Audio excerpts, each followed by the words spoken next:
So good morning, YouTube. How are you? Happy St. Patrick's Day. Welcome to another Cruise Chat Live. As always, my lovely wife, Rebecca, sitting right off camera. I am Walter, your independent travel advisor. And for about the next hour or so, we're going to talk all things cruising, cruise related, cruise news, cruise this, cruise that, because we just love cruising. I got my little ship here ready. So in case you want to talk about anything in particular about ship, I'm ready to go.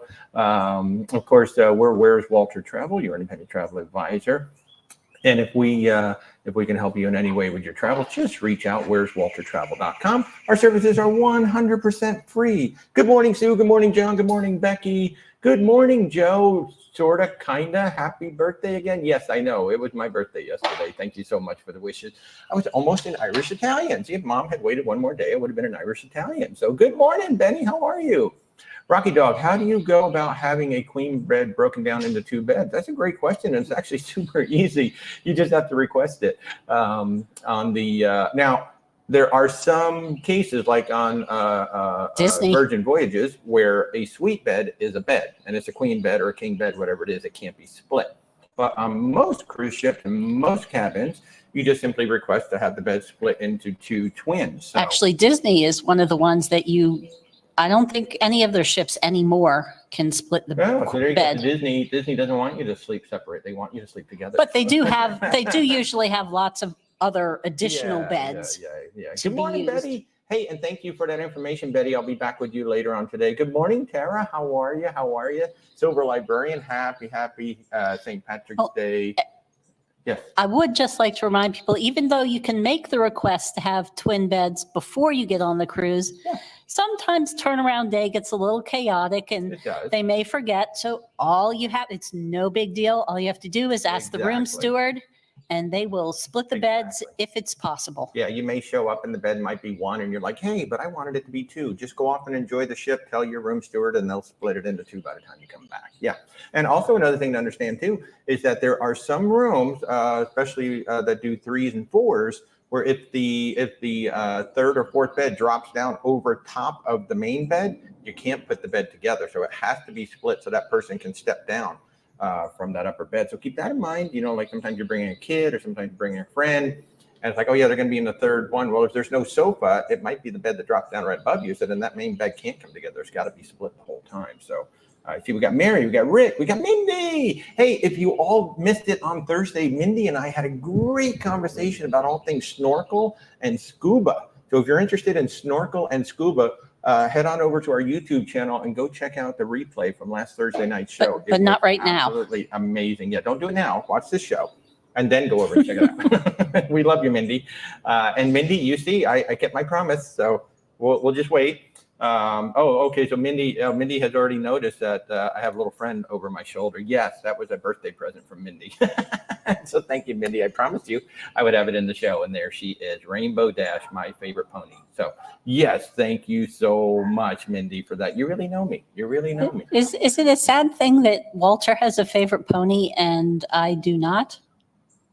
Hey, but you knew which one was my favorite pony. Well, so yes. That was good. Good morning, Bill. Good morning, Kurt. Good morning, everybody. And again, if you're new to the channel, hey, we invite you to subscribe. Click the little like buttons on YouTube, on TikTok. Let the two channels know that you like what we're doing. And we're just here to answer your questions for about the next hour. Plus, we'll talk a little cruise news and things like that. So Joe is saying I need to go to Chicago to celebrate next time. Oh, yeah, St. Patrick's Day, because you have the whole Green River and all of that. Yeah, so where is everybody? What's everybody doing for St. Patrick's Day? This will be awesome.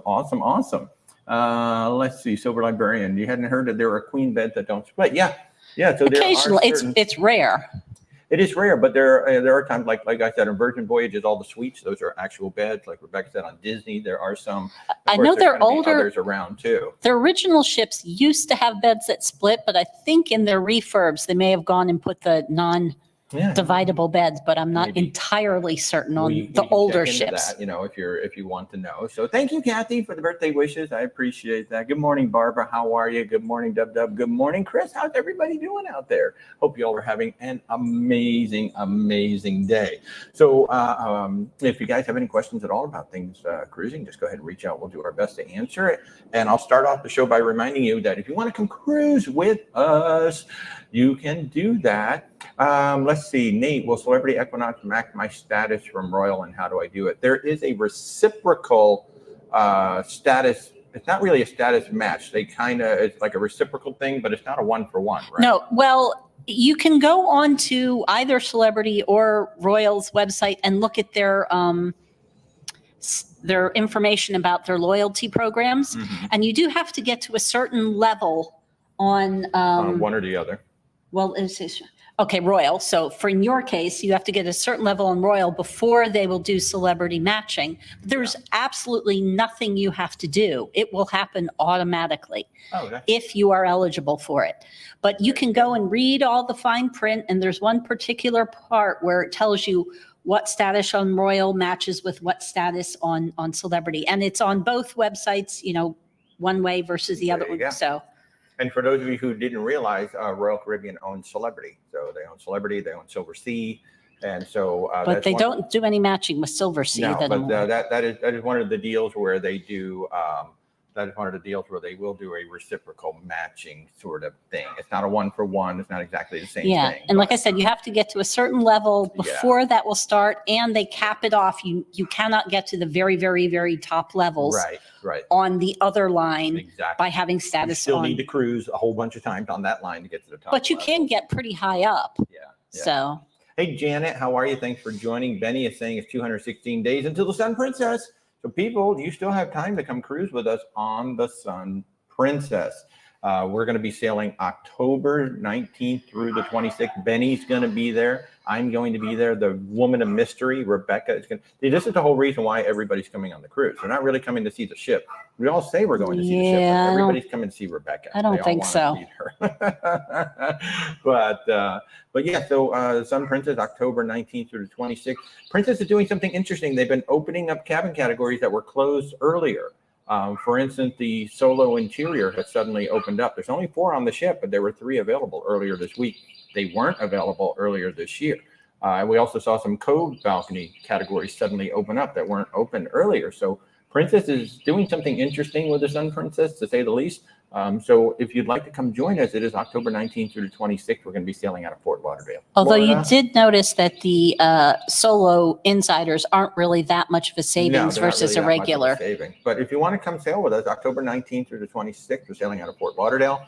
We're going to Princess Keys, San Juan, and St. Thomas with 3 sea days. And we picked this one because of those 3 sea days, so we can explore everything to do with the ship. And I can almost guarantee you that by October, everything will be working. So yeah, Benny, can't wait to see you there. John, you're welcome. John Tober over on YouTube is thanking us for his patience with getting him all set up on his MSC cruise. We worked for, I don't know, a couple of months, I think, John, just trying to get you the right cruise for your birthday. And then suddenly the MSC World America fell right into place. So the World America launching next year, basically an Oasis-sized class ship from MSC. It's going to be operating from the U.S. So that's going to be absolutely amazing, amazing. Mike wants to know what kinds of things may be updated when Allure goes in for the refresh. You know, I read about that recently, and I can't think of it all offhand, but I know it is going to be a major refresh. That ship was supposed to have been amplified right around the time of the pandemic, so they called that off. But she's going in for a major refresh. So expect some new dining venues to show up. Expect, you know, maybe some new entertainment venues. Are they going to add the Ultimate Abyss? Probably. Because I think they added it to Oasis, right? Yeah. So I don't think she's on the Allure. So pretty much like everything that you have on the modern Oasis ship, expected to go on there, and maybe like a few things that have, you know, from the Utopia, because they did say that they're incorporating. I do remember CEO Michael Bailey saying that they're going to take some of the lessons that they've learned with Icon and Utopia, and they're bringing those. So it's actually kind of a nice thing that Allure was so delayed, because she's going to get some new features, you know, which is really cool. And of course, they will do the standard, make sure everything mechanical's running at tip-top shape, and replace carpets and drapes and sofa cushions and anything like that needs replacing. Yeah. Clink, you're going to be on board Oasis in 2 weeks. Will we still dock in Labadee as of right now? No, but just keep an eye out on Royal Caribbean. I think it's a very tenuous situation for them. You know, I think for at least the next few months, let's just say you probably won't, but you might. It's going to be, like they said, they're going to announce it 3 days in advance. So just keep an eye on communications. In 2 weeks, I doubt the situation in Haiti will get much better, but you don't know for sure. You never know. So just keep up with that. Paul is asking, have we tried the adult-only beach on Coco Cay? It looks really nice. It's gorgeous. I mean, Royal Caribbean put some serious money. He's asking about Hideaway Beach, which is the adults-only area on Royal Caribbean's Coco Cay. It is an upcharge to go there, and it is a dynamic upcharge depending on the time of year you go, the itineraries, how many people are there, all that good stuff. We literally were only in there for about 60 to 90 minutes because we were on a 3-day preview cruise. So I really just went in there to really like scope it out, look at the whole thing, film it. And then I wanted to get back onto the ship because I can go back to Coco Cay. I don't know when I'll be back on the Icon, but I will say it's stunning. It is absolutely beautiful what they did, the way they set up the pools, the way they set up the cabanas. Those overwater cabanas, I mean, in my opinion, they're expensive, but I think they're worth not it. really overwater. Well, they're pool. The pool ones are absolutely beautiful. So now the one thing is, it is a Las Vegas party beach. So very loud music, especially like if you want to hang out in that main pool. Even if you're at the far end of the pool, the music is still quite loud. If you want to get away from the loud music, you have to go down to the beach. You're never going to get away from it. But if you put earbuds in, then you won't hear it anymore. So the beach is nice. I like that they did a protected lagoon, which is really, really nice. They have the food stalls there. The beach is beautiful. The pool is stunning. And like I said, those cabanas, especially the ones with the swim up pool, those are really, really nice. So I think everybody should try it at least once, unless like Rebecca really did not like the music. It was too loud for me. Yeah. So and it also is part of the problem is just my own perceptions. When they announced they were going to have an adults only beach, I kind of pictured something more chill. I did not picture a Las Vegas party pool. That's not the thing anymore. So so I guess my vision is vastly different than their vision. Yes. So Becky's saying that she wishes she'd come on the Sun Princess because Dawn's video about Spellbound looked really cool. I know. I'm really looking forward to Spellbound myself. The one thing that Princess is doing differently with the Sun Princess, that typically when you pay your cruise in full, you can go ahead and start booking dinners and things like that. On the Sun Princess right now, they're holding it back to 30 to 60 days before the cruise. So it's like, even if we paid off our cruise right now, we can't go ahead and start booking anything. Mindy's asking, what are we most excited about seeing or doing on the Sun Princess? I think Spellbound definitely is one of them. I really hope we get the opportunity to see Spellbound. And I'm really interested to see how they do different shows in the theater, like how they use the arena differently. I'm hoping that we see a full show in the round, and then we see maybe a 270 and maybe a proscenium show. I want to see how that theater reconfigures. And of course the dome is just, I'm going to be very curious to see how the dome compares to when we first walked into the overlook on Icon of the Seas, because that's just simply breathtaking. One of the most beautiful places I've ever seen at sea is the overlook on the Icon. So if y'all are going on the Icon, make sure you walk around the Aqua Theater and go up to the front where that is. So let's see. Hey, good morning, Stacy. Thank you. Hey, Chris has got 41 days to the Carnival Freedom. Mike Thomas, good. You're going there in 2025. Good morning, Nene. Hey, Steve, I look rested. That's good because I haven't gotten much sleep. Hey, good morning, Nancy. Good. I'm glad the flights are good. Click, will we get an extra sea day? So what Royal Caribbean is doing, and Chris is Clink is asking again about Labadee. Of course, if you're wondering what all this is about, so Labadee is Royal Caribbean's private resort. It's in the very northern tip of Haiti. Even with all the unrest going on, they have been visiting the island, and just recently they said, look, we're gonna call off all stops there, which is a shame because one, it is a beautiful resort. Two, it provides employment for a lot of people. So it is a shame that the ship can't go in there anymore. But in terms of what's going to replace Labadee, it's either going to be a sea day or it's going to be another stop. We've seen some itineraries are going to go to Coco Cay, some are going to Grand Turk. So you're just going to have to wait until Royal Caribbean sends you the information of what's going to happen. But yeah, it's kind of I would anticipate that Labadee is not going to happen, and then it depends on what's available on that day. That's the thing. There's only so many slots. Now the Caribbean's getting busy. We got a lot of ships coming into the Caribbean. The Caribbean is still very busy right now. Spring break is coming up. So there's not always a place to go, just because it's like, well, hey, there's all these docks around where there may not be a space. Plus where the ship is in relation to, there's only so many places the ship can get to based on where the positioning is. So you just have to wait to see. So I know it's frustrating, but unfortunately that's just the way it's going to go. Yeah. That's awesome. Hey Becky, you got a $200 gift card from Oceana. I will have to look at the terms and conditions. As long as it can be used for the fine print. As long as it can be used for a current booking, absolutely. If it only applies to a new booking, well then we'll have to figure that out. But yeah, if you want to send me the terms and conditions, because like every gift card is different. So just send the information to me. We'll take a look at it. Yeah, absolutely. I can't wait. So she just brought up our Alaska cruise, which is going to be in June of 2025. Look, if you guys want to go to Alaska, and I'm going to talk more about that with Holland America in just a few minutes, but if you guys want to go to Alaska, we're going there for 12 nights on a very small ship, only 1,250 passengers. Basically, it's an all-inclusive cruise because our group got extra amenities in it, but it's going to be on the Oceana Riviera, which is a luxury cruise line. It is just going to be stonking amazing. And if you're wondering what I can't wait to do up there, it is Icy Strait Point. I can't wait to hit that zip line.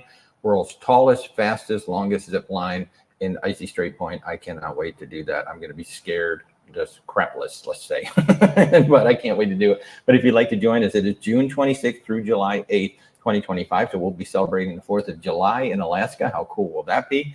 So if you want to join us, we've got a nice little group going. We've got, 20-ish people, 24, 25-ish people coming up. It should be a lot of fun. So yeah, so just reach out, Becky, and we'll find out.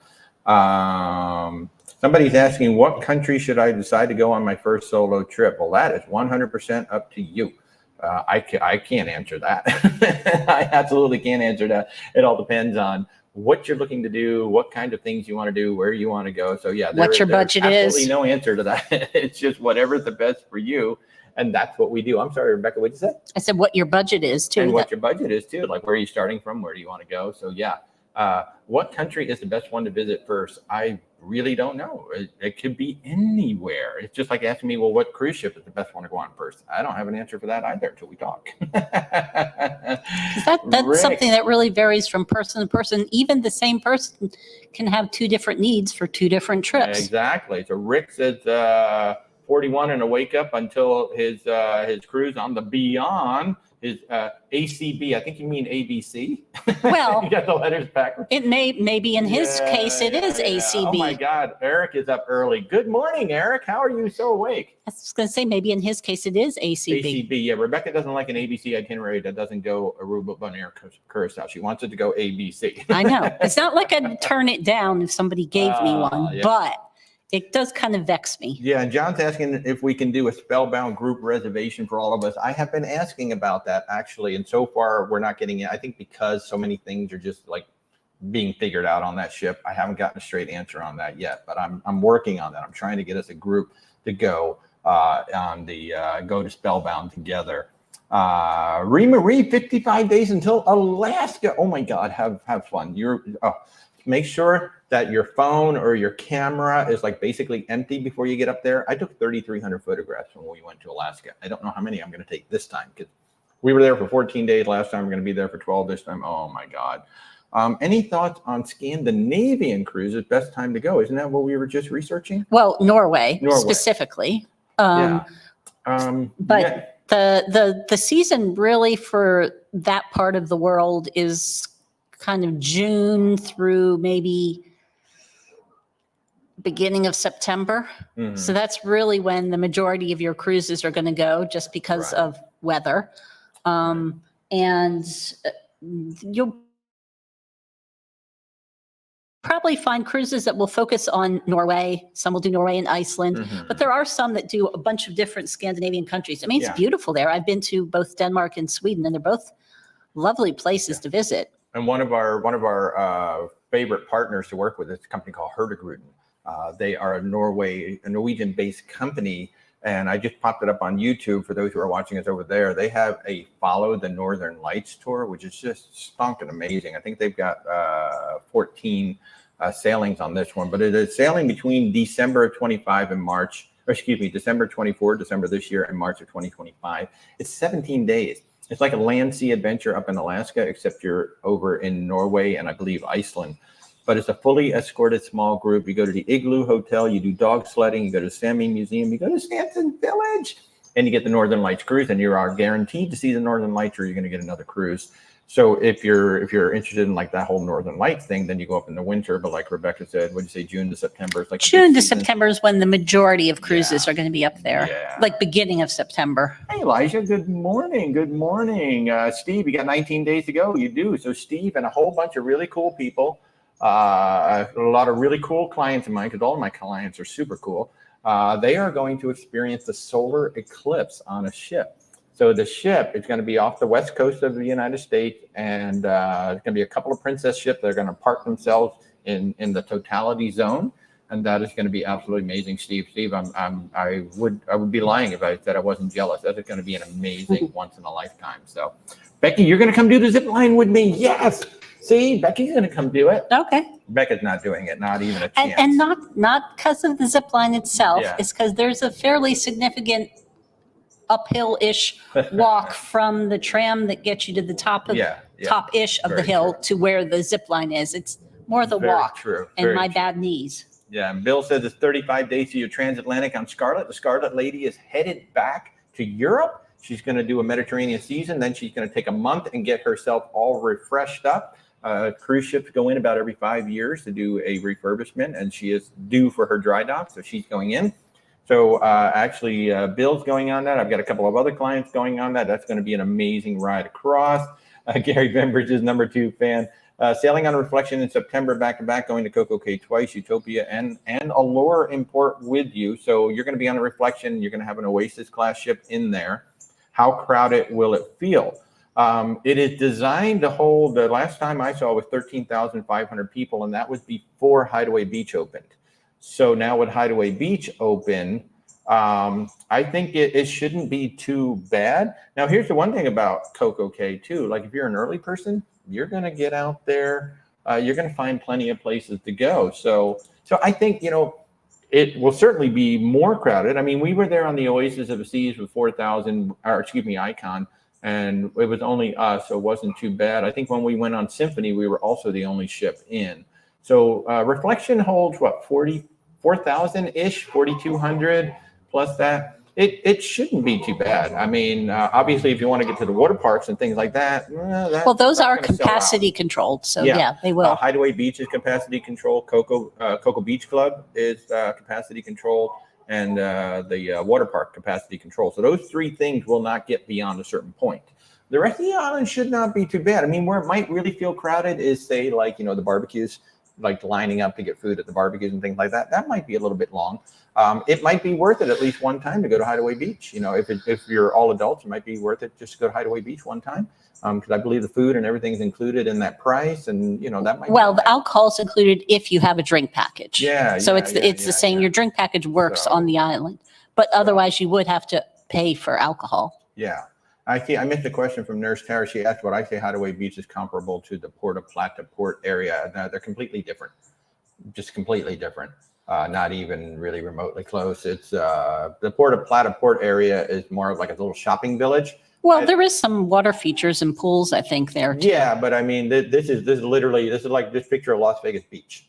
That's what this is. This is basically actually, if you've been to Bimini at all, if anybody's been to Bimini, that's the closest to it, except that they have all the food stalls and everything, and then they have the swim up cabanas and things like that. So it's more similar to Bimini, I would think, just in terms of the overall feel of it and the way it works. But I would not really compare it to the Puerto Plata port area per se. That is nice, though. I do like that area. So it's really a lot of fun. It's really a lot of fun. So.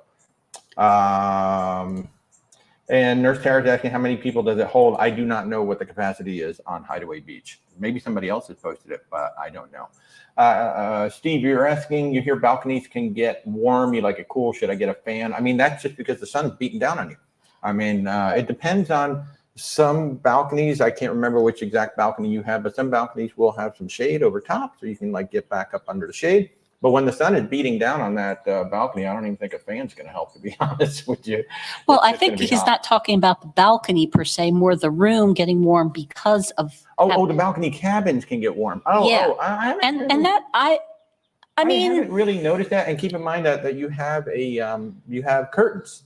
big blackout curtains that you can close that will keep the heat out. Yeah, and particularly if it depends on which way the ship is facing and which way the sun is, whether your room's going to be getting a lot of sun. Yeah. But most, I mean, I do tend to keep the aircon pretty close to as cold as it'll get. Yeah. And I generally haven't had a problem. Occasionally there are ships that have little aircon problems, but it doesn't.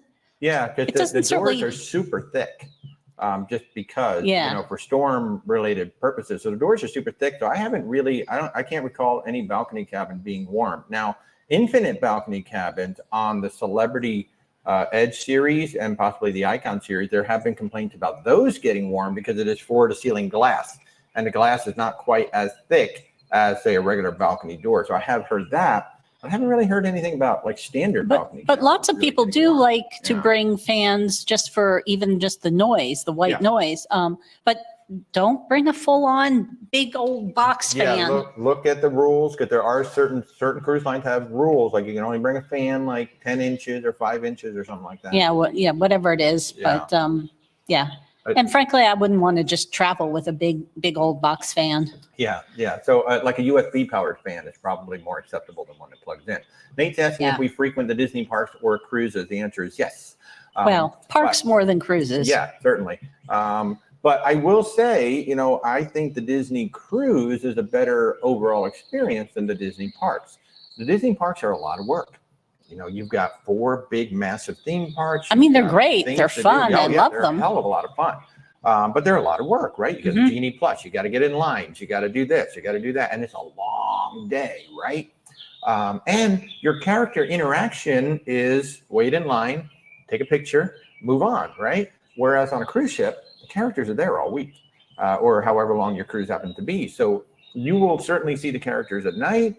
And then during the day, like you can get interactions. Like I'm sure a lot of you have seen like the TikToks of like there was this little girl who met Belle every single day, and Belle would just talk with her every day. I've seen Thor and Dr. Strange playing like Boggle or Scrabble or something with passengers. You get a lot more FaceTime with the characters on the cruises, and the cruises are just much more relaxing to me. Now, we love the park. We were just at Epcot on Monday with Rick. Actually, we met him over there and had lunch, and it was lovely. However, it was a spring break, so we didn't do anything. We didn't do any rides because it was completely packed. So, hey, Pretty TK, good morning. Rick, are we aware of any cruise lines that match status? You have Elite on RCL Celebrity and 4-Star HAL. The only 2, and only one of them is working right now, but MSC matches status for sure. And you can get up to 10% off your cruise depending on your status. And in fact, that's what John just did. John's over on the YouTube side, and we just booked him on the World America, and he was able to get 9.7% off his cruise because he got matched up with another cruise line. Virgin Voyages they still technically have a program, but it's on pause right now. So we're waiting to see. It's called the Sailing Club. And they were matching, and they weren't giving you any discounts on cruises. They were giving you perks on board. Supposedly the new system is coming out, but to my knowledge, MSC is the only one that has an active status match program right now. And what people need to be aware of when we talk status match, they're not matching perk for perk. No, they never. They put you in what they consider the equivalent of whatever status you have on Holland or Royal, and they put that in the equivalent of their program. Yeah.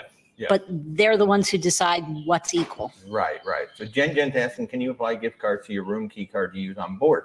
That depends on the terms and conditions of the gift card. It'll specifically say whether you can use it in advance, you can use it on board, like the Princess gift card say you can use it on board. So what you would do is you would bring it to guest services, and then they would apply it to your account. That's how that would work. But I don't know how they all work, but like Princess, because we use Princess all the time. Carnival does that too, because we did that when we are Carnival Cruise. I had a gift card. I went to guest services. I got it applied. Yeah, and Jen, since you brought that up, I will remind everybody, because I was talking to some of my clients this week, AARP rewards. You do not have to be a member to buy the Princess card, but you do have to be a member to buy all the rest. And it's only $12 a year for the first year. So why wouldn't you join? Anybody can join. It doesn't matter what age you are.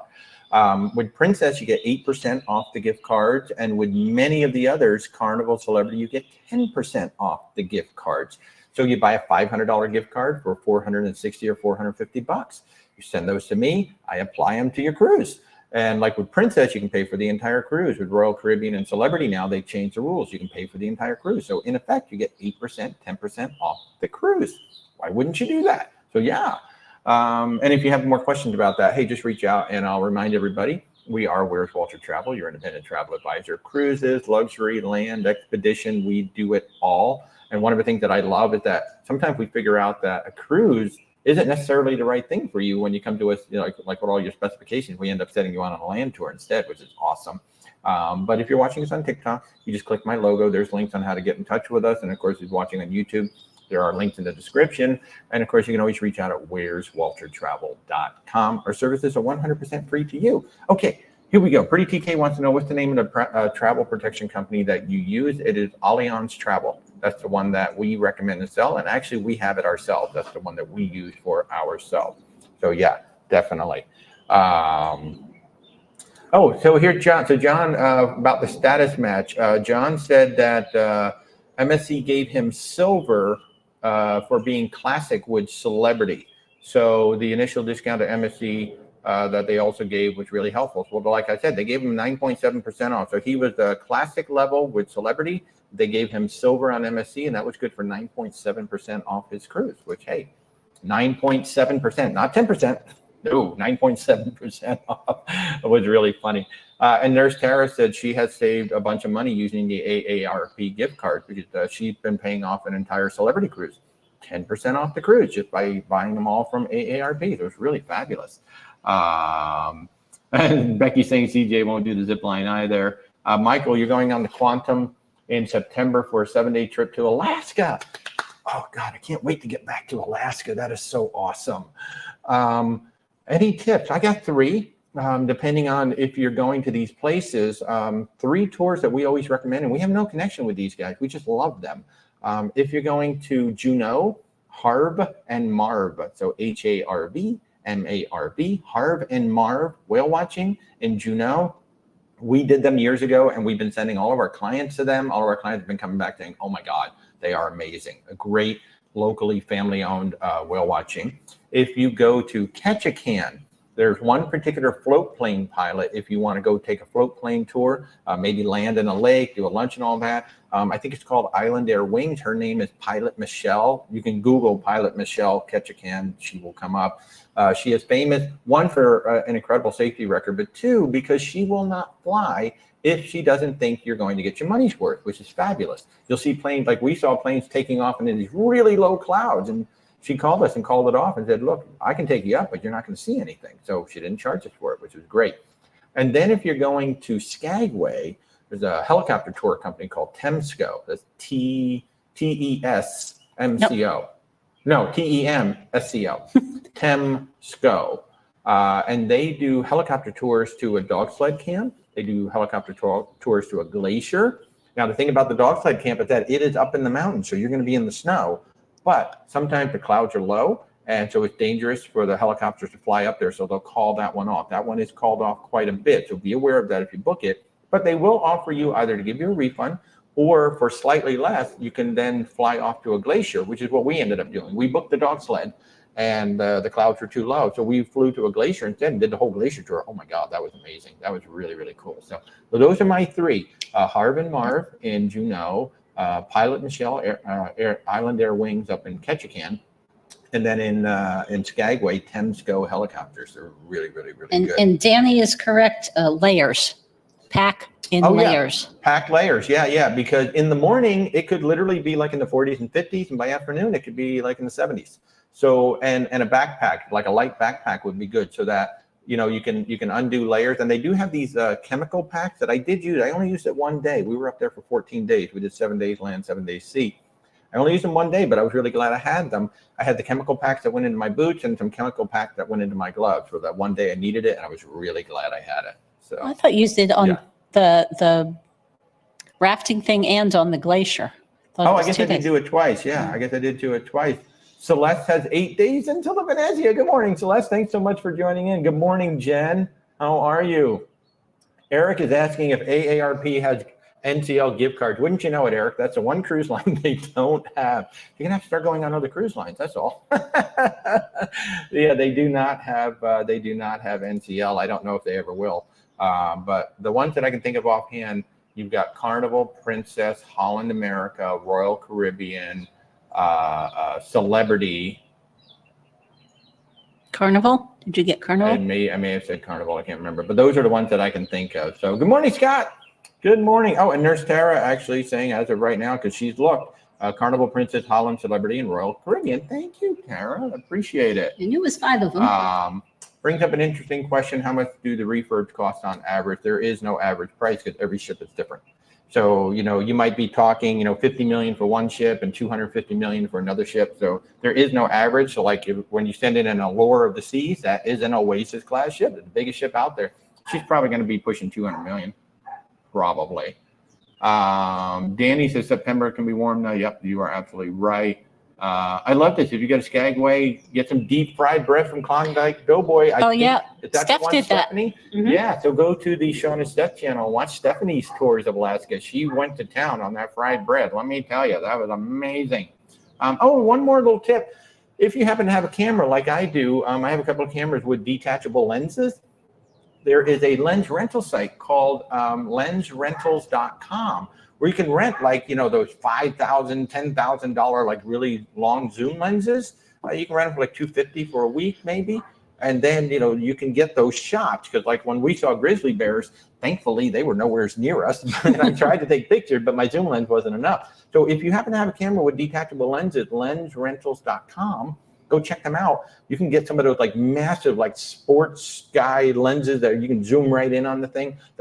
Having a long zoom lens is really handy in Alaska because a lot of that wildlife doesn't want to be anywhere near you. So, and you don't want it anywhere near you either. Near them either. So nice to see from a distance. Michelle's saying that in Ohio, that would be a heat wave, the temperatures that everybody's talking about. Pretty TK, have you been on the Explora journey? Any thoughts? That's interesting because we had some clients reach out about that. So our dear friends at KHM Travel Group, Where's Walter Travel is part of the KHM Travel Group out of Cincinnati. Some of our colleagues there, Jim and Judy, went on the Explora, and they said she was a lovely, lovely ship.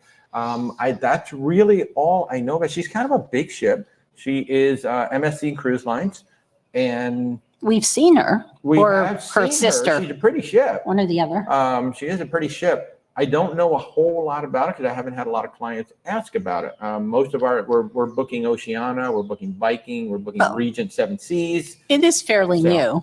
Yeah, I mean, it is very, very new. And I think the fact that it's owned by MSC, a lot of people are like, how good or how bad could this be? I think there's a lot of wait and see. Like, let's see it run for a year and see how they're doing next year versus, because in the beginning, everything's going to be the best. Like Icon of the Seas, when we went on it, they had the A-team. Everything was like the best. Let's see what Icon is in a year when people have cycled through. It's still going to be a great ship, but it may not be the same experience. But Explora does have some interesting itineraries, I will say that. But we know a lot more about Oceania, Viking, Regent, and even Silver Sea. We just booked a beautiful Silver Sea cruise up in Alaska with our dear friend John, who's going up there. So yeah. If you want to reach out, like talk about specifics about that ship compared to other things, and that's one of the beautiful things about working under KHM, working under that umbrella. If you have specific questions, I can certainly reach out to Jim and Judy and ask about those specific things. But I know they had an absolutely lovely time on the ship. Absolutely. So yeah, you have a stop in Bimini. What's good to do there? We've only been there with Virgin Voyages. And so the whole Bimini Beach Club is included, and that's what we do. We go to the Bimini Beach Club and hang there because it has some of the most beautiful sand, really nice soft sand. There's 2 big, beautiful pools right there. So that's what we do. If you're coming in, I think you're coming in on a Carnival Freedom, that will be a paid excursion. So I know there's a casino there. There is certainly some good snorkeling. I think there's even some scuba diving. There's like some wrecks around there to do.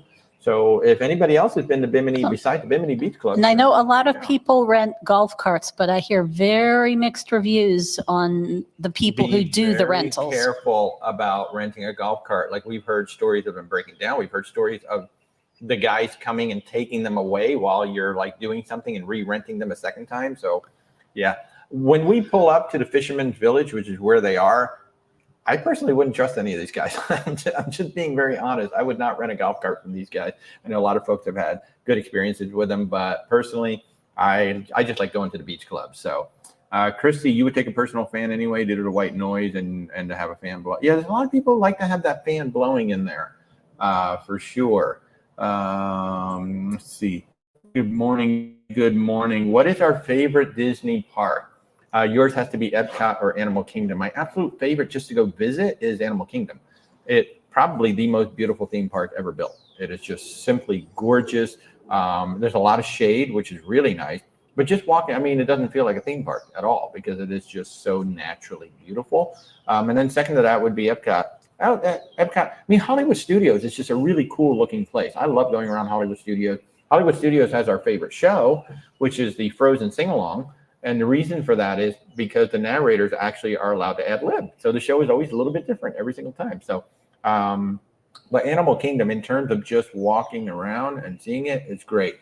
This is great. Cynthia over on YouTube is saying that Bimini has the Heritage Culture Tour, which was fantastic. She's not sure if it's available other than version, but worth looking into. It should be because those are local tour operators. So it may be called something else. But Cynthia is saying something called the Heritage Culture Tour was offered by Virgin Voyages, and it was fantastic. That's the first I've heard of that. Thank you so very much with that, Cynthia. And John is saying he did Bimini with Celebrity, and BB was not important. Well, John, first of all, only one ship can be important in Bimini, so that's why BB wasn't there. But yeah, so the Beach Club is offered as an excursion. It's a completely different vibe, obviously, because it's not the whole Virgin thing. It's probably a much quieter vibe, because I don't know if they allow anybody to use the whole DJ booth and all that when Virgin's not there. And of course, you don't get the floaties from Virgin. Well, and it's pool party. Probably not adults only then in that case either. And he was saying that they do stop at the casino on the tram. So if you want to go to the casino at Resorts World, the whole thing is owned by Resorts World. So Resorts World has a big casino there as well, so you can always stop there. So Chris is saying if you need a fan just for noise to sleep, you can use an app. Isn't that what you do? You have an app? I have an app. Yeah. I don't always use it, but I do have one. Yeah. Buckeye, you're going on the Oceana Vista in November, Athens to Rome. Oh my goodness gracious, what a beautiful cruise. Now, the one thing that we have heard, in fact, Gary Bembridge was just talking about this because he either just got off the ship or he's still on it. He was in a penthouse suite and he was saying that he was able to clearly hear some people in the next room. And apparently, and Rebecca's been reading up, there's been a couple of rooms on that ship where, the sound dampening isn't quite as good as it should be. But going to Athens to Rome, any tips? Well, first off, be aware that a lot of those, like Athens, the quote unquote Athens stop is actually 45 minutes from the actual port, which is Piraeus. Yeah, and in Rome, of course, the Civitavecchia is an hour away. That's the big thing. So anybody watching, if you're going to the Med, going to Europe, look very closely at your itineraries. One, you're looking to see which ones are tender ports, because then you're going to take the boats and go off. Like Santorini is a tender port. They don't have a dock. So that's always going to be a tender port. Two, look at where you're actually docking compared to where you want to go. They'll say, hey, we're going to Rome. You're not going to Rome. You're going to Civitavecchia. That's where the port is. Because if you could take a cruise ship to Rome, that would be amazing. I don't know how you'd actually do that, but because it is landlocked. So Rome is an hour away. A lot of the actual places you're going on a Mediterranean cruise end up being, 20, 30, 40, 1 hour away. And like in the case of like Venice, it could be 2.5 hours away. So you really need to pay attention to your cruise port time and then do the math on how far away are we going? Because you may want to do certain things. And just because of the time allotment, you can only do one or two when you wanted to do like 3 or 4. Of course, also look at the skip the line tours for some of the big stuff. So a lot of the big stuff, like in Rome and in Greece. Florence as well. Florence, when you show up, there's a line, like it could literally be like a 5-hour line when you show up. But there are tours that you can pay for that are called skip the line. And so you do skip the line and you go straight in. You're going to pay more for these tours, but at least you're going to see the thing that you want to see. And a lot of times for those kind of like places where there's a lot of things you want to see, I recommend trying to get one of the small group tours. Yes. Because not having to wrangle 55 people onto and off of a bus in all the stops is very helpful when you have, 20 or less people, probably more like 12 or 15. And that's one of the things I think Oceania does pretty well. They do have some larger tours, but for the most part, they're smaller. So that's really good. So that's the biggest tip for anybody going to Europe. Pay close attention to where you're actually going to dock and where you want to go do the thing. Because like in the Caribbean, we're all used to just walking off the ship and there's everything to do right there. It's not that way in very many ports in Europe. So that's the biggest tip. So, Michelle, can you really save money on RC trips using the casino? To be honest, not really. Everybody thinks they are because they're playing in the casino and then they get a comp. You're still paying. Royal, let's put it to you this way. They would not offer you comps if they weren't making a ton of money off of you. So my feeling is pay for the cruise, get what you really want. Those comps, I mean, they're nice.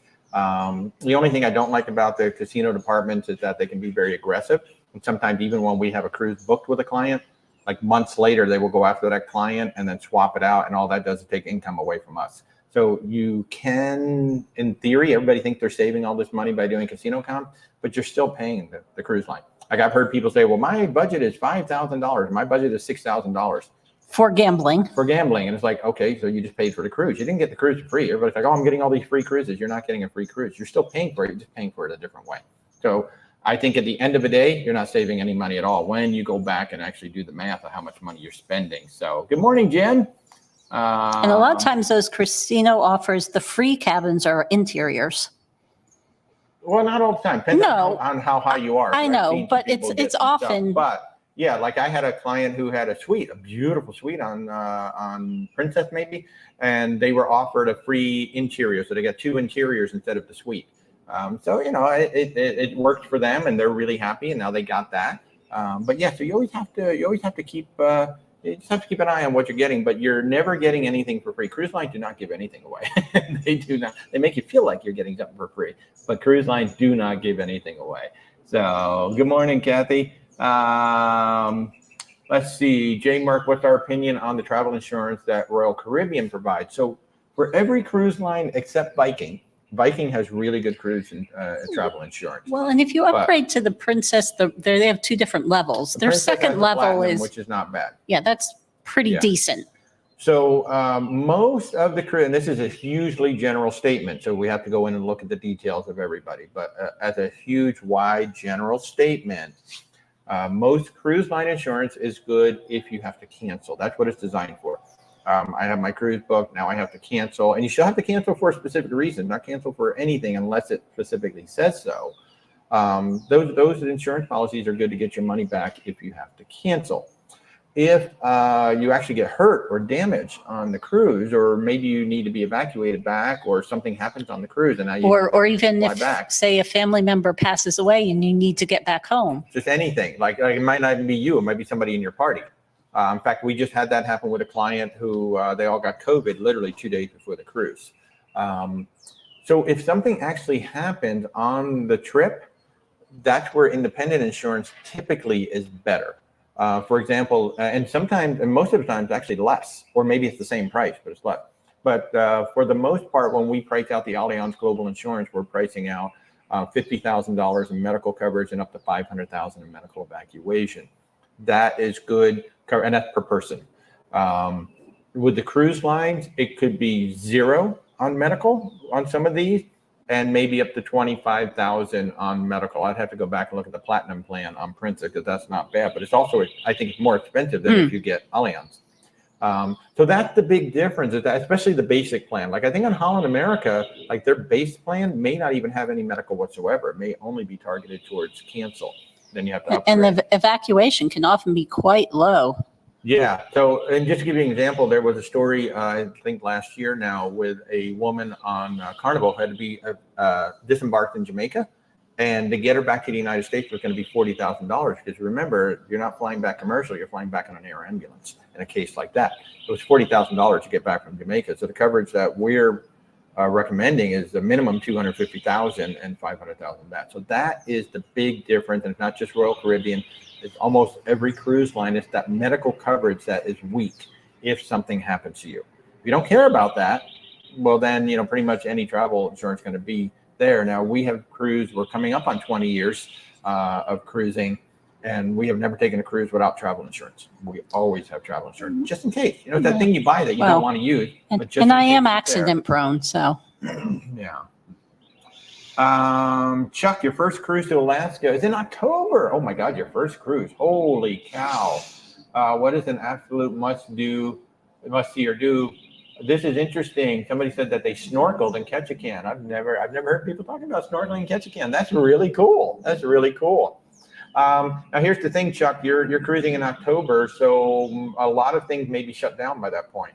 The cruise season is traditionally May through September. Now, some of the cruise lines have stretched it starting in April, and then Norwegian is carrying it all the way through to October, which is they're kind of turning that into a Northern Lights tour. A lot of the land-based stuff is going to be closed because in October, Norwegian's the only cruise line left that's still sailing. Everybody else is more or less like there might be a cruise that runs into October, but then they're gone.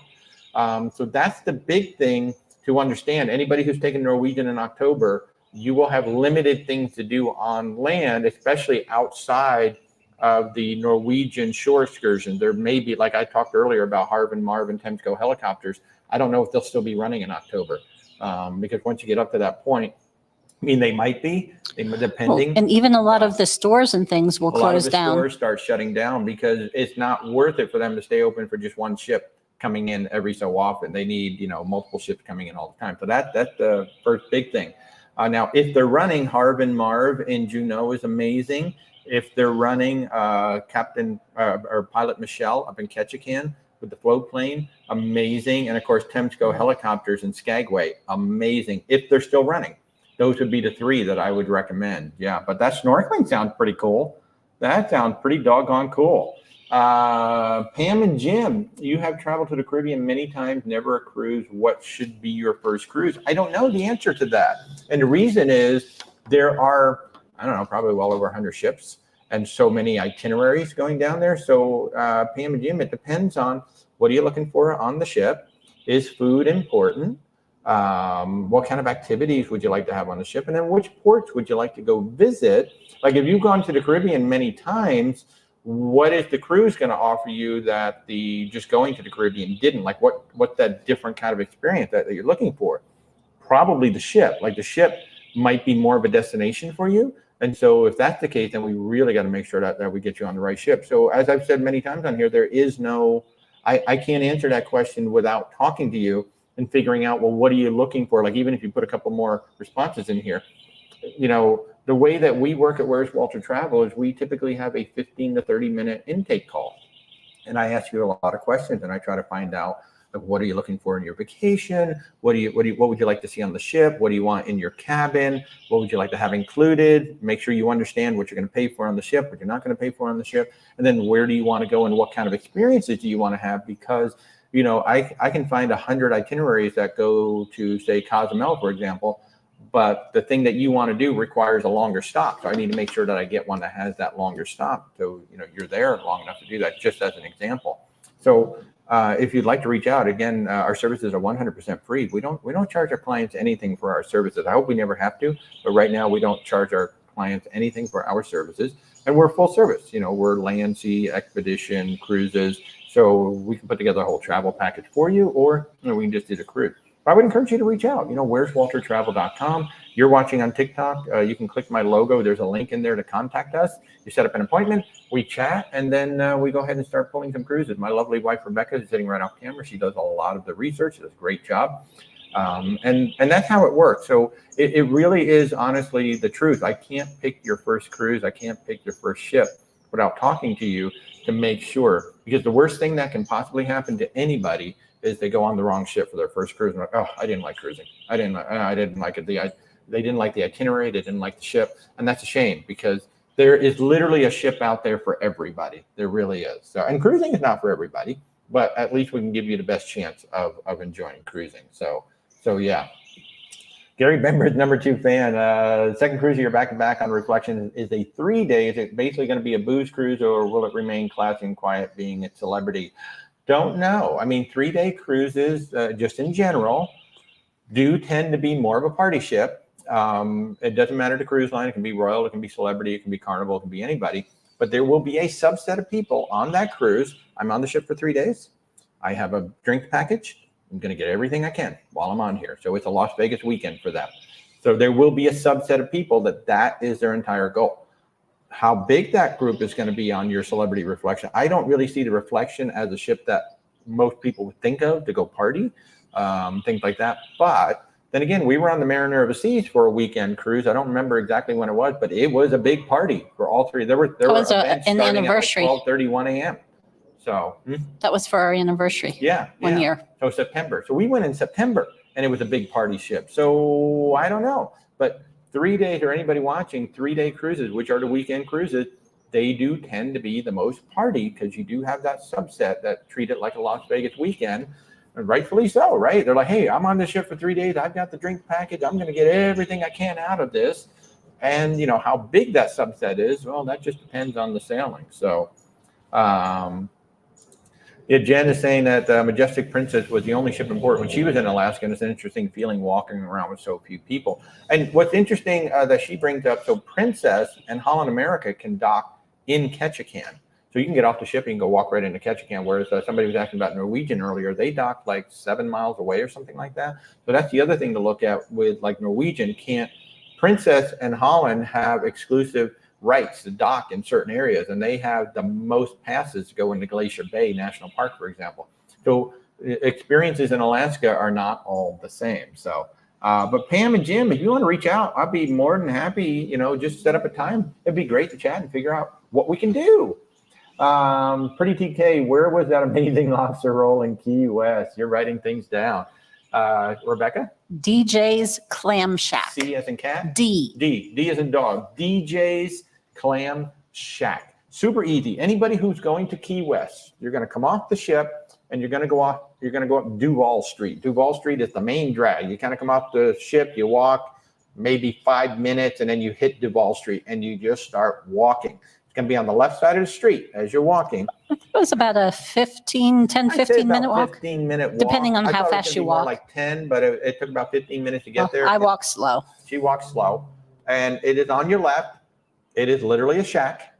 Like when they say a shack, it's not like a restaurant named a shack. It is a shack, a little bitty shack. And they just have amazing lobster rolls. And if you're a fan of Howard Johnson's fried clam strips, oh my God, it will take you right back to childhood. I cannot wait. We're going in June. We're going in June with the Big Ben and David group cruise. I cannot wait to go do that. So, Boogie, you have a couple looking for last minute cruise. Any suggestions? I mean, the whole world has last minute cruises available. So I don't have any. I mean, I don't keep a Rolodex in my head, but I mean, have them reach out. We'll find one for them. I will say the prevalence of last minute deals on cruises is it's a lot less than it used to be. Yeah. They're not as good of deals as they used to be. Yeah. So generally, you're not going to get a great Don't do a deal. Guarantee. That's all I'll say. Don't do a guarantee, especially last minute, because you may not get on the ship. So that would be bad. You're welcome, Michelle. Sherry, you have a cruise already booked through NCL. Can I transfer it to you? Oh, thank you so much for asking. With Norwegian, I think the rule is 30 days. So if you have booked it within 30 days, you can transfer it. If it after 30 days, you can no longer transfer it over to us. Different cruise lines are different rules and stuff like that. It's anywhere from 15 days up to 60 days after booking that you can transfer it to us. But I thank you for asking for that. If we can help you, that would be amazing. That would be absolutely amazing. Jen, we're loving the new house. As you can tell, we have this lovely backdrop now, and I don't have to mow the grass. That's my favorite part. The landscaping is included in the rent. Yay! Mary, you're doing a coast-to-coast Panama Canal this month on the Ruby Princess. Great ship. Trying to prepare for the humidity and the heat. Any advice besides stay hydrated, neck band, and take your time? You know what, Mary, so that humidity can really get you, but they have those neck cooling cloths. Yeah, cooling cloths. So you just get them wet and you put them on. I'm going to tell you, they really do make a big difference. So anybody who's heading into high heat, high humidity, get a couple of those cooling cloths. Because I mean, you can just go to the water fountain. You can just get a cup of water, just pour some water on it. You don't necessarily need to pour ice water on it, because that'll be quite the shock. But just pour some water on it, rinse it out, and then put that on. Well, no, rinse out, like wring it out. wring it out, and then just put it on. It really makes a difference. The other thing, I call it my idiot hat, but I've got, the little safari hat with the mesh on the top, and it's got the big brim. That really makes a difference for me too, just wearing that outside. I'll wear that like when it's really hot and stupid, because a lot of people wear a baseball cap, but then the back of your neck is exposed and that gets really hot. Yeah, sunscreen, lots of sunscreen. Lots of sunscreen, reef-safe sunscreen, especially if you're going to be around water. That is and then, in fact, if you have any stops in Mexico, a lot of places in Mexico require reef-safe sunscreen. The other thing I will suggest is there's these drink mix-in packets that are hydration multipliers. Yeah. Don't ask me how they work. I don't know science. But you can get these mix-ins for your water, and it will help keep you hydrated. Yeah, you can do that. Plus, it adds a little bit of flavor. So those are some of the big ones. Yeah, definitely drink a lot of water. So, Don, you're heading out on the Oasis for a 7-day, 3 weeks from the day. Yes, have a great time. Hey, Darius, how are you? Good to see you. Jen, is there a cruise line that goes to Cuba? Yes, but right now Americans are not allowed to go. There are Canadians that will cruise to Cuba, more like European cruise lines that will go to Cuba. I don't know how many at this time. We don't really track it because we can't book it. But I believe there are still some going over there, but it's European cruise lines, not American cruise lines that are going over there. Because there are very strict rules for Americans going to Cuba under any circumstances. Yeah. Joe, hey, how are you? Good to see you. And John is saying in Key West, you have to eat at Blue Heaven. The get on, get off trolley is also incredibly informative for first-time visitors. We saw that. It looked really cute. The get on, get off trolley looked adorable in Key West. We just kind of walked around and doing that. Nurse Tara says she is looking for cruises that go to Key West just so she can go to Clam Shack. Nurse Tara, I don't think you have been on Virgin Voyages yet. They have the Fire and Sunset Soiree, right? That's a great way to be introduced to Virgin Voyages. And I know there's several celebrity cruises that will stop. Cruises are going there. In fact, there's some celebrity that I think that do Key West and Coco Cay, potentially. But there's a bunch of cruise lines that are doing shorter itineraries, especially out of Florida, that will take you over there. And I'm going to remind you, so we've been on for about an hour. So I'm going to remind everybody, hey, we're Walter and Rebecca. We're Where's Walter Travel? So we're your independent travel advisor. So if we can help you in any way with any of your travels, just reach out. If you're watching us on TikTok, you can just click my logo. There's a link in there that says contact us.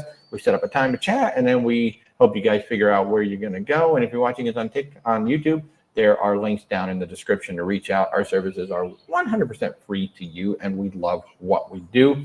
I'm going to mention some of the group cruises. If you guys would like to come cruise with us, it is one of the ways to meet Rebecca, the woman of mystery behind the camera.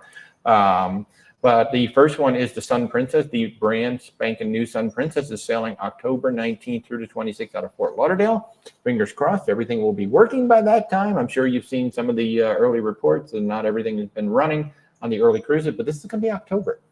They should have it all figured out by then. So we're sailing October 19th through the 16th. We're adding an extra $100 onboard credit for everybody who booked with us in the group. We are going to all-inclusive cruising in Alaska. So Oceania includes all of your meals, the Wi-Fi, the soft drink, the specialty coffee, $600 in shore excursion credit on this one. So the first $600 in shore excursions is on them. And then with the group, we have prepaid gratuities, and then we have, I forgot to mention, champagne, beer, and wine are included with your lunch and dinner on Oceania. But with the group, we have prepaid gratuities, and then we have a drinks package upgrade, so you can get drinks any time of the day, not just with your meals, about a $1,200 upgrade. So it's almost an all-inclusive cruise, and it's only 1,250 passengers. So we're sailing June 26th through July 8th, 2025, round trip from Seattle, 12 nights, 8 ports. And I don't have the whole itinerary in front of me, or else I'd read it off, but it's a long itinerary, and it does include Icy Strait Point, Juneau, Skagway, Wrangell, Haines? No, not Haines. That's Icy Strait Point on that one. So it's a long cruise, and it's going to be a lot of fun, and there's a bunch of us going on it. I mentioned the Sun Princess earlier. I think we're plus or minus 40 people on that one right now, so that's going to be a lot of fun. Then in May, of next year, May 31st, 2025, we're going to be on the all-new Aqua, the Norwegian Aqua. We've been talking about it earlier. I know Eric is coming with us on that one. But the brand new Norwegian Aqua, she will only be about a month in service at that point, so she's going to be brand new. Yes, we always say don't go early on these cruises, but we figured this is the third of the Prima class ships, so we're planning that she's going to be on time. And so we're going out May 31st through June 7th. Again, we're offering $100 onboard credit if you come book with the group. This is going to have the Aqua Slide coaster on it. We're going to Puerto Plata, St. Thomas, Tortola, and Great Stirrup Cay, which is their private island. Now, I'm already planning in Puerto Plata to go get muddy again, so hopefully we're going to have a bunch of folks that want to go get muddy with me on these dune buggies. I'm like I ready. will not be in that group. Rebecca will not be in that group. But we are going to do it. So, hey, Rafi, how are you? Thanks for joining in, Raphael. Cynthia is saying that Cuba is starting to make it difficult for Canadians now, too, both for cruising and flying. They're trying to regain control of their own citizens, so restricting visitors. Very interesting. I didn't know that it was getting harder for Canadians to get in there now, too. Very interesting. Very interesting. So, yeah, thank you for that, Cynthia. I appreciate it. But that's Cuba making it harder, not Canada. Mm-hmm. Whereas in our case, it's America that's saying that we can't go. Yeah. Michelle, how far in advance should you book a first cruise? Well, this really applies to any cruise, honestly. As soon as you know you want to go. As soon as you want to know, as soon as you know you want to go, because what cruise lines are doing now is they're giving you better pricing way up front than at the end. The prices generally steadily go up. Now we're at the end of a period right now called wave season. So January, February, March is called wave season. Believe it or not, the most cruises for the entire year are booked right now, statistically. And so the cruise lines offer their best deals in January, February, March. Usually the very, very best deal for cruises is going to be January. And then they change a little bit in February, and then they change a little bit again in March. So the best time to book a cruise is exactly when you see it, when you know you want to go. Work with your travel advisor, especially if you're booking your first cruise. Work with a travel advisor, whether it's myself or any of my many colleagues out there. Work with us, and we can book your cruise. And with most cruise lines, not every one of them, but most cruise lines, they will allow us to go in and adjust your price if there's a price reduction between now and when you take your cruise. Final payment. Final payment. Excuse me. Final payment. Between now and final payment. Oh, he sounds like he's inside here with us. I love I'm just loving this new house. We're so lucky to have found this rental so quickly. But yeah, so book it as soon as you know, because you're also going to get the best inventory. You know, if you want a certain type of a cabin or you want to be in a certain area of the ship, you're going to get the best inventory. You generally get better deals earlier on, like you might get some extra onboard credit or things like that. And that's the other thing that working with a travel advisor like ourselves, we try to throw a little something for all of our clients. We can't always do it, but with most of our clients, we try to throw a little something in the booking for you, just as a thank you for booking with us. And our services are 100% free. We do not charge a planning fee. We don't charge a cancellation fee. We don't charge any fees whatsoever to you. So especially for your first cruise, we've been cruising almost 20 years. So why not take advantage of our knowledge and let us help you out? And if you have any special needs, like if you need an accessible cabin, or if you have children that are going to travel in a separate cabin that need to be right next door to you, if you have any special kind of needs like that, book as far out as possible, because sometimes it can get hard to put a group of cabins all in a row if that's what you need. And it can get hard to get an accessible cabin if that's what you need. Exactly. So the further out you can book it, if you have any particular needs like that, the better. Yeah. And you know, one cruise that I've been forgetting to mention, and I feel bad, and Peter is just an awesome travel partner with the channel, Panama Canal. This is like, if you want to do the ultimate bucket list Panama Canal, you're not going to go through the Panama Canal once, you're going to go through twice on the same cruise, which is absolutely amazing. March 23rd through April 20th, 2025. This is on the Oceana Serena, the same ship that we were on for the holidays. I have not posted the food tour yet on YouTube. I just haven't had time to edit it between the move and everything. But this is a 20-day cruise where you will basically do a Western Caribbean. You will go all the way through the Panama Canal. You will stay overnight in Panama City, and then you will come back through the Panama Canal and essentially do an ABC cruise. And the whole thing is round trip Miami. So you get to go through the Panama Canal twice, and it's round trip. So you don't have to worry about flying into and out of two different places. Again, this is March 23rd through April 20th, 2025. It is with Peter and his lovely wife, Barbara, from Cruise RX, the Cruise RX channel. Make sure you're subscribed to them. And they are hosting the cruise. We are their travel partner for it. It looks absolutely stonking amazing. And so if you have a question about that or about any of the group cruises that we've been talking about, just reach out. We'd love to have you guys come join us. We will not be on the Panama Canal cruise. This will be Peter because we will be doing the NCL and then the Alaska cruise right behind it. But Peter and his lovely wife, Barbara, will be hosting this one. Sherelle, suggestion for cruise with teenagers. So the cruise lines that we would lean into with that would certainly be Carnival, Royal Caribbean, Norwegian, and yeah, those would be the big three that we would lean into. Of course, MSC also comes into play. Disney may come into play depending on what they like to do. But it all depends on what they like to do. Like, what do they want to do on the ship? What kind of itineraries do you want? What do they want to do when they're on land? So they're, it's just like planning for an adult. Teenagers have wants and needs. Some of them just want to hang out and in the arcade all day, or just hang out with other people and play games. Other people want the flow rider. They want the skydiving. They want all this other stuff. So it depends on what the kids are looking for. But again, Carnival, Royal Caribbean, or Norwegian, and probably the first three we're going to look at. MSC, Disney, possibly. So yeah, but certainly reach out. Again, our services are 100% free. The important thing, though, to remember is that even though those are the cruise lines we generally lean into for people with older children, not every ship in their fleet for each of these cruise lines will be a good one for teenagers. Exactly. I just mentioned general cruise lines like Norwegian.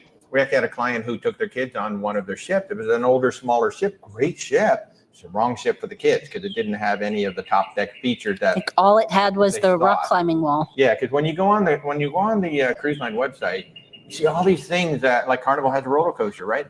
A roller coaster is only on 3 ships, but they may not necessarily mention that. They just say, "Oh, we got roller coasters," and then you go on the ship and you're like, "Where's the roller coaster?" Not on the ship.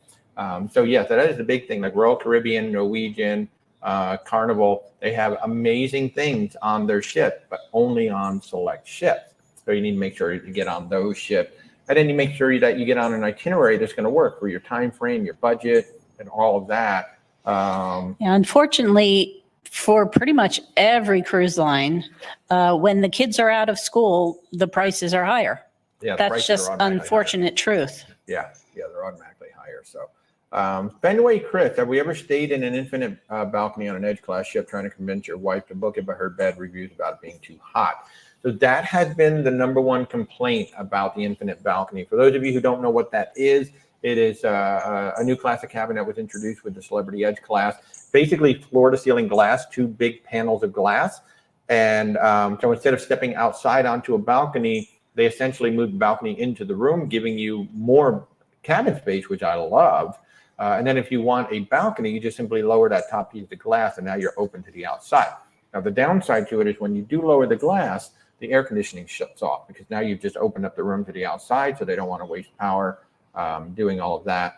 The other thing is, too, when that sun is blasting straight through that window, we have heard that these cabins can get hot.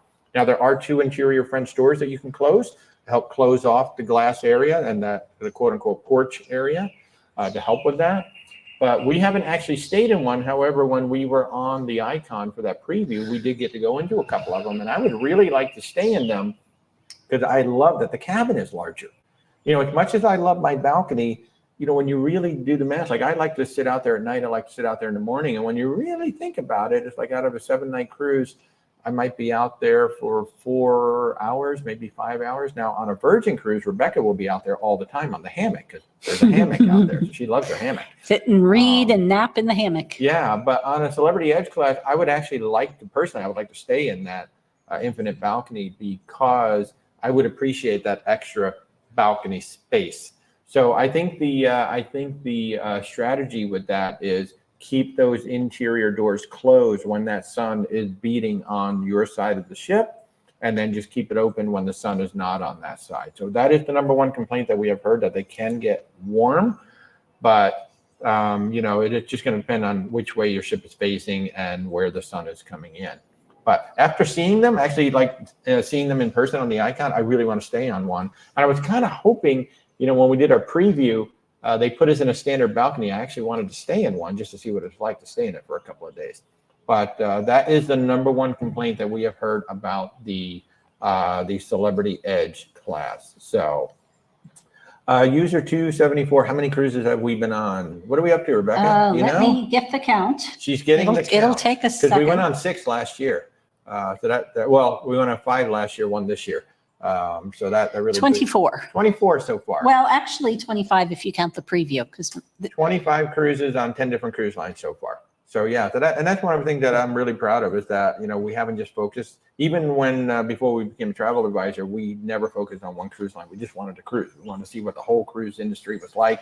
Want to see what all the ships are like. There's over 350 ships out there as of right now. There's so many coming out that you know, it's just crazy.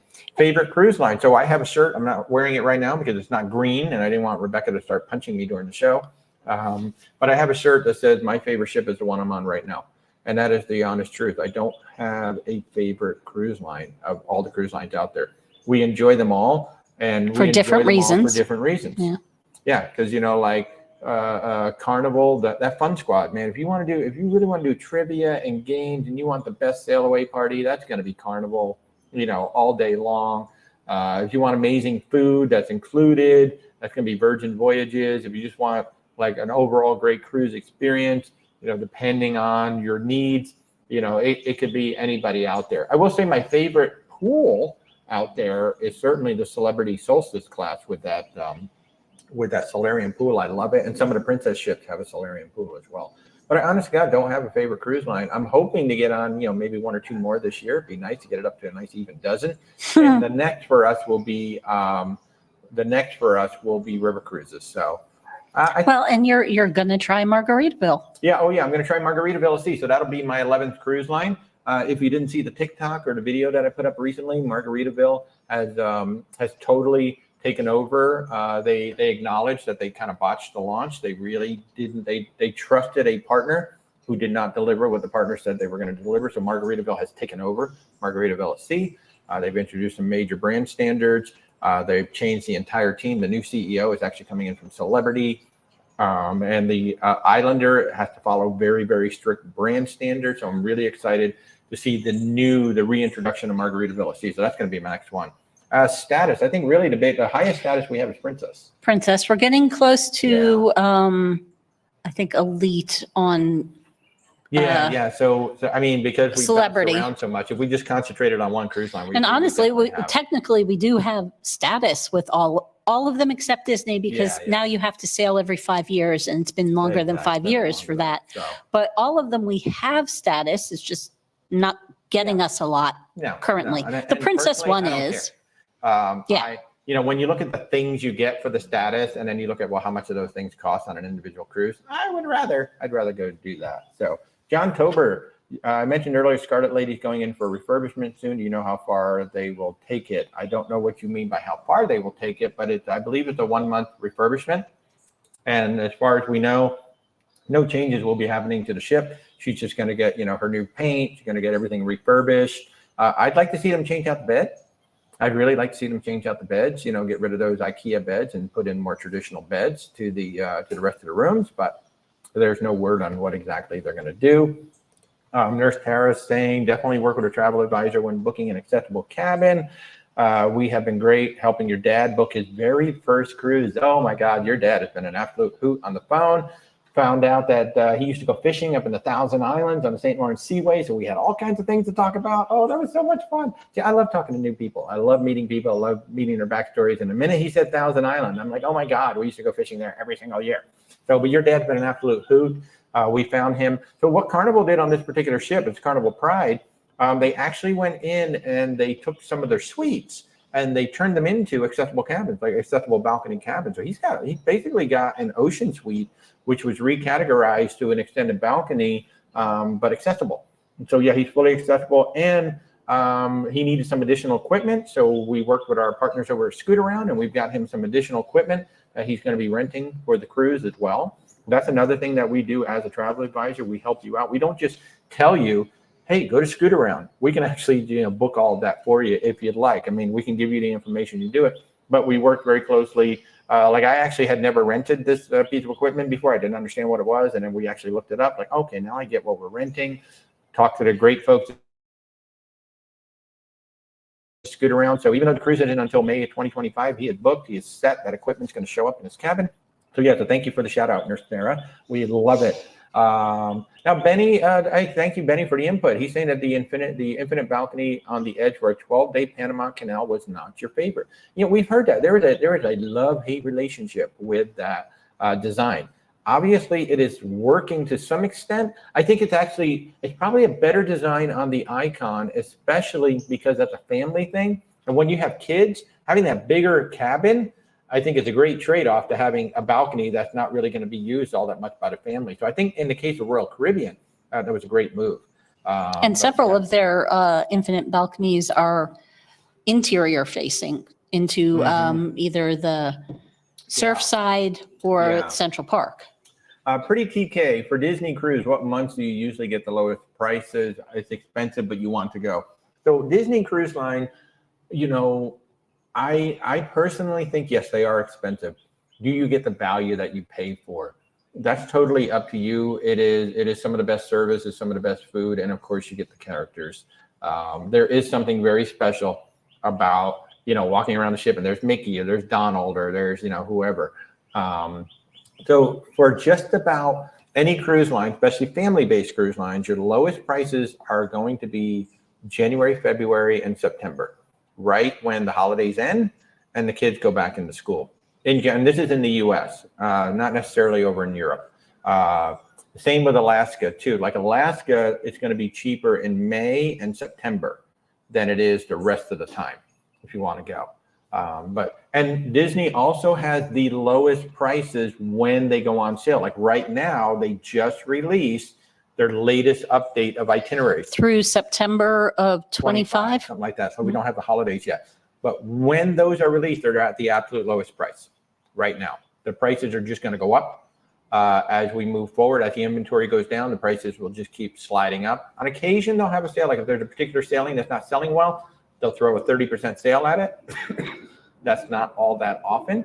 So, but generally in terms of the time of year, it's going to be January, February, and it's going to be September, like right after the holidays, right when. And just to give you an example, now admittedly we sailed in 2016, so it was quite a while ago, but we sailed for our anniversary in September, middle of September. And if I took that exact same cruise and I moved it to July, it was 3 times as much money. Yeah. So same cabin, same everything, same itinerary. So when the kids are out of school. Yeah. It's basically so you need to concentrate on months when kids are in school. And like the spring is a little hard because everybody's spring break is different. So March and April can be hit or miss on the pricing. So that's why I said January, February. You get in before spring break starts up. And then different parts of the country have school, like in the South, they generally start in August and go through May, whereas up north, they generally start in September and go through June. Yeah. So you try and get the times, and certainly holidays are very expensive. Holidays are very across the board. And, she was talking about Disney, but she can also be describing Royal Caribbean, Carnival, and Norwegian, and Princess, and everybody. And surprisingly, a lot of people don't know, Princess has an amazing kids program. It's a very underrated kids program. They also have amazing live shows as well. But Princess has a very highly rated kids program as well. So if you're looking for something different on a cruise line, especially up in Alaska, Princess has a whole partnership with Discovery Channel. They do this whole North to Alaska thing with Discovery Channel. That's actually really, really cool. So thank you for the question. Status on Princess, I don't know. Platinum. Platinum. All right. Yep. So we're on Platinum there. So we're the second to highest level currently that they have on Princess. Gotcha. Melissa, how's the food on Princess? You're going on your first Princess to Alaska this summer. That's a big generality. Because the food on any cruise ship depends on who is the executive chef at the time, who are all the chefs at the time on the ship. So, even within the same cruise line, you can have good and not as good experiences. But in general, Princess generally has a better buffet, a better than average buffet, and a better than average main dining room. The main dining room can border on like really, really good most of the time. And their pizza is usually pretty good too. Pizza is usually some of the better pizza at sea. Oh, Becky, happy St. Patrick's Day. I'm so sorry I missed your shamrock.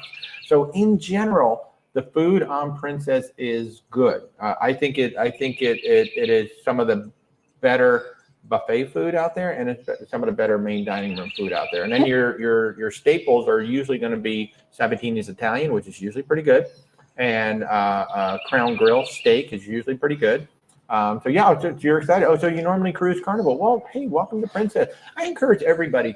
Yeah, I think a lot of the complaints that I see, because we go on to cruisecritic.com all the time, and there are so many people who are just like, oh, Carnival's going downhill, Princess is going downhill, Celebrity, like every cruise line is going downhill. Oceana's gone downhill. Everybody's gone downhill if you look at cruisecritic.com. And I think it's people who, that's all they do.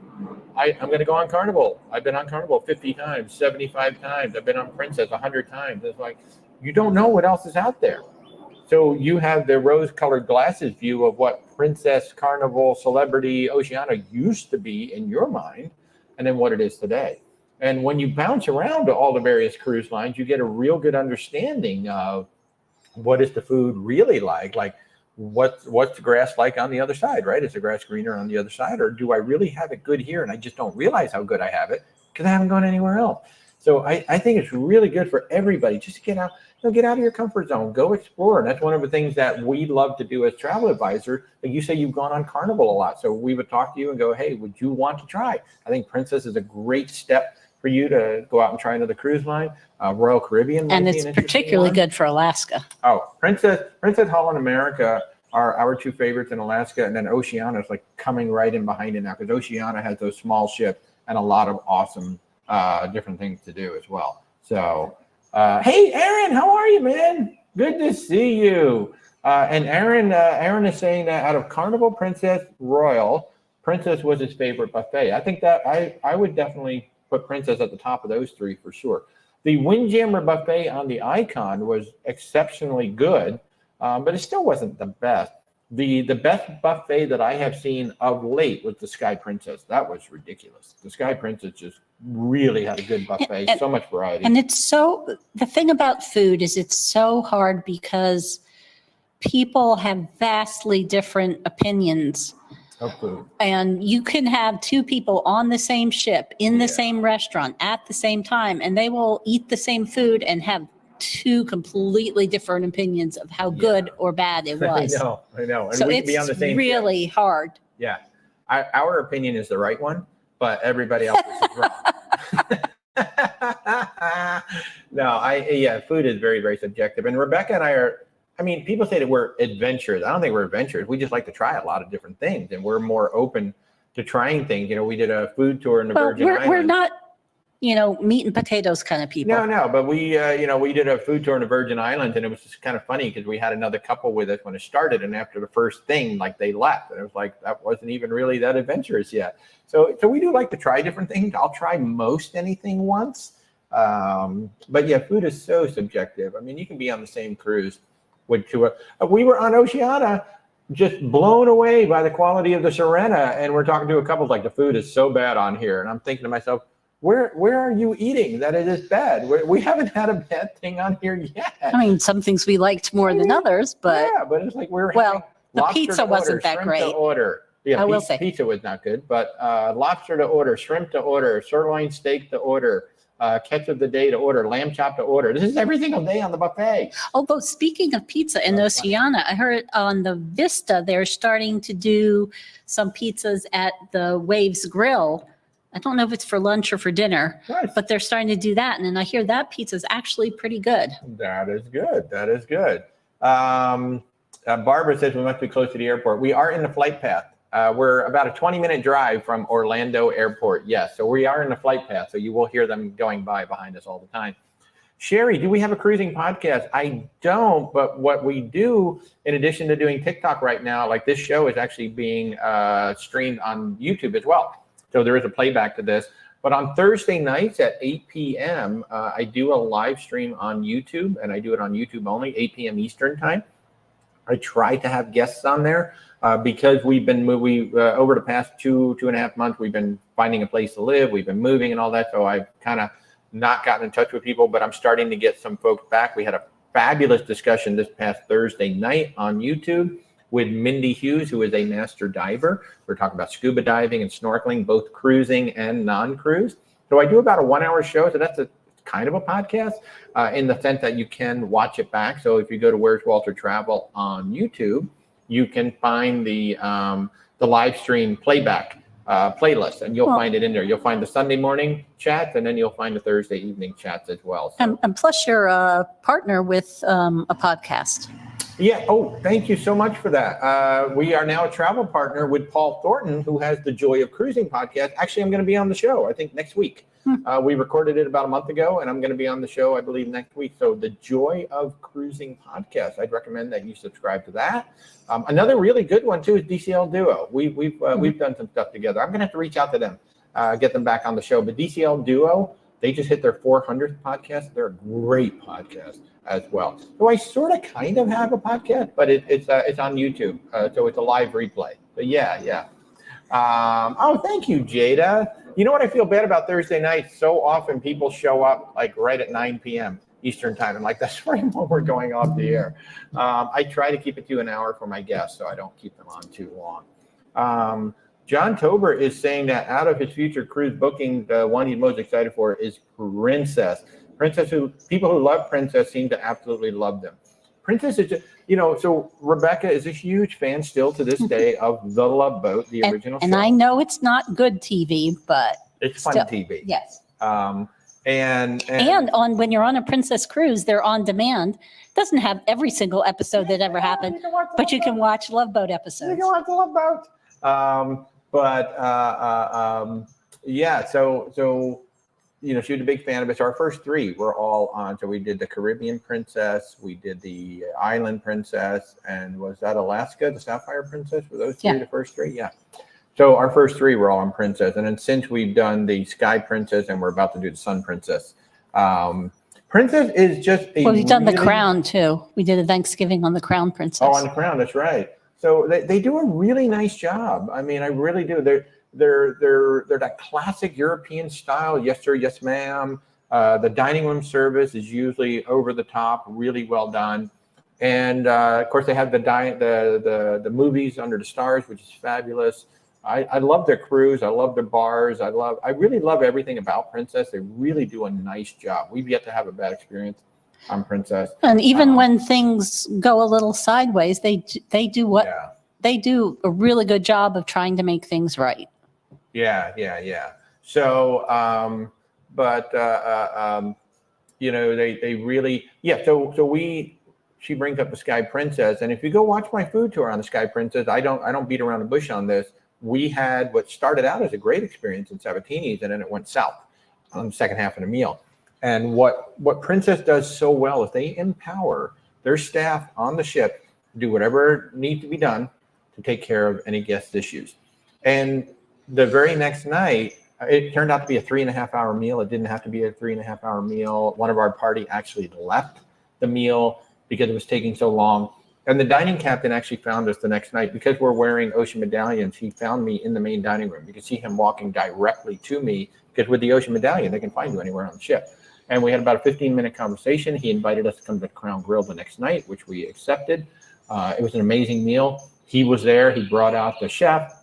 We saw him in the hallway a couple of times. Said, hey, is everything going well? He invited us to Rudy Sell the Mayor at the time. Now it's The Catch by Rudy.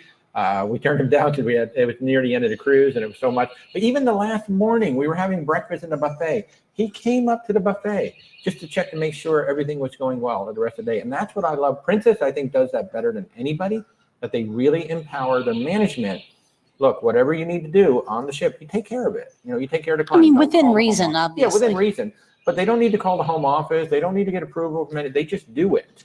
And I that is one of the things that I really do like about Princess. Celebrities usually pretty good about that as well. So, Rick, Pretty TK, do they have an annual plan? How expensive? So if you're talking about travel insurance. Yeah, he is. Second comment there. Yeah, so Allianz Travel does have annual plans. We have an annual plan right now. And you're asking how expensive. That depends on how much you want to cover. So the big difference between a travel protection and an annual protection is that with travel, you have a bucket of money just for this trip. You got $50,000 in medical per person. You got $500,000 in medical evacuation per person. That's for this trip. So if anything happens to you, you can take advantage of all of that. When you have an annual policy, that's a bucket of money for the entire year. So what you have to do with an annual policy, you need to make sure that you set up that travel amount, which is usually like $2,500, $5,000, $10,000, $12,000, whatever that travel amount is. That's the amount of, say, your cruise or your land tour or whatever it is that you're going to do that you want to have covered. You want to make sure that that amount is whatever you think the highest cost travel is going to be for the year. So if you think you're going on a $10,000 cruise at some point, or you're going on a $10,000 land tour, you want to make sure that your cover is just $10,000, boom, right off the top. If you want the entire thing covered. If you want the entire thing covered. And then, you know, everything underneath it, 50,000 medical, 500,000 in evacuation. That's now a bucket for the whole year. So if you make a claim, say for 10,000 in medical, you now have 40,000 for that person for the rest of the year. And then, you know, so basically the money is drawn against your policy until each thing hits zero. Now you can set up another annual policy at any time if you think some of your numbers are getting too low, but that's the difference. And the price depends on how much you're going to set that for, what are your ages, and most importantly, where do you live, what state that you live in, because every single state in the United States has different rules and regulations when it comes to insurance. And like the state of Washington is one of the cheapest places to get travel insurance. I don't know why. I don't know what the rules and regulations are there, but whenever I do a quote for a client from Washington State, they get some of the lowest cost insurance out there. Now, in the state of New York, most cruise lines won't cover residents in the state of New York because of the rules and regulations up there. So you have to get third party. But that's the deal. And with Allianz Travel, you must be within 60 days of your first day of travel in order to get that annual policy. Now, that annual policy covers anything as long as you go 100 miles away from your house. So you could be on a road trip. You could be, you know, flying on a land tour. You could be doing a cruise. You could be doing anything you want. So the price is totally going to depend on those three big factors. How much is that main coverage going to be? Your ages of the people that you're covering, and then really most importantly, the state that you live in. That really makes a big difference in the cost of the cruise. So, can I give an estimate for travel? You mean like actually traveling? No, not really. I mean, there's so many, you know. Is the insurance a calendar year or the start of the policy? The start of the policy. Great question, Rick. Yeah, so we started our annual policy last December, so it runs through this December. Yeah. I forget the exact day, but. Yeah. So it will start on whatever day you want it to start on. And it just so happened that we booked a cruise in December of last year. And so that autumn, like we were trying to get it earlier and we just didn't have a cruise. And then all of a sudden this MSC cruise kind of fell into our lap. And it's like, you know what, let's book this one. It's really cheap. We want to get on the seashore. Let's go see what it's all about. And that allowed us to go ahead and set that up. Aceto, good morning. Is bidding for me an upgrade a real thing? So the bidding process is a real thing. It is. Yes, it is real. Comes with caveats, though. Don't know what we're talking about. Every cruise line, approximately a month before the cruise, they're going to send you an email saying, "Hey, you're in a balcony cabin. Would you like to bid for a suite?" So, and they'll have all the different suites in there, and they'll have a minimum suggested bid. Now, first of all, pay attention whether that bid is per person or for the stateroom. It's usually per person. And even if you're a solo, it will be. They'll charge you. Yeah. 2 people. Yeah. So the bidding is a real thing, but here's the thing to understand. None of those cabins may be available at the time that they sent you the email. So, Pretty TK, if you're using the word Virgin at all for Virgin Voyages, we cannot see your comment. I always forget to mention that. If you're using the word Virgin on TikTok, your comments will be blocked by TikTok. It's not us. So I don't know if you're asking questions about TikTok, about Virgin, but I haven't seen them. So with the bidding process, your cabins may not be available at the time. Like there may be 0 suites available when they send you that email. But what they're banking on is that some people are going to cancel, and some people may bid from their current cabin up to a higher cabin, which then frees that one up. And so the bidding process is very often hedging bets. the last thing the cruise ship wants is an empty cabin. So if somebody canceled, boom, you just won your bid and now you're getting in there. Or somebody bid up, boom, now there's a bid available to you. How does the bidding process work? Who knows? From what I understand, it's all automated. I don't know the parameters on how all this works, but the thing to understand is when they accept your bid, I know there might be a couple of cruise lines that will say, you won this, do you want it? But for the most part, if you win it, you're automatically moved, your credit card is charged, and your old cabin is now gone.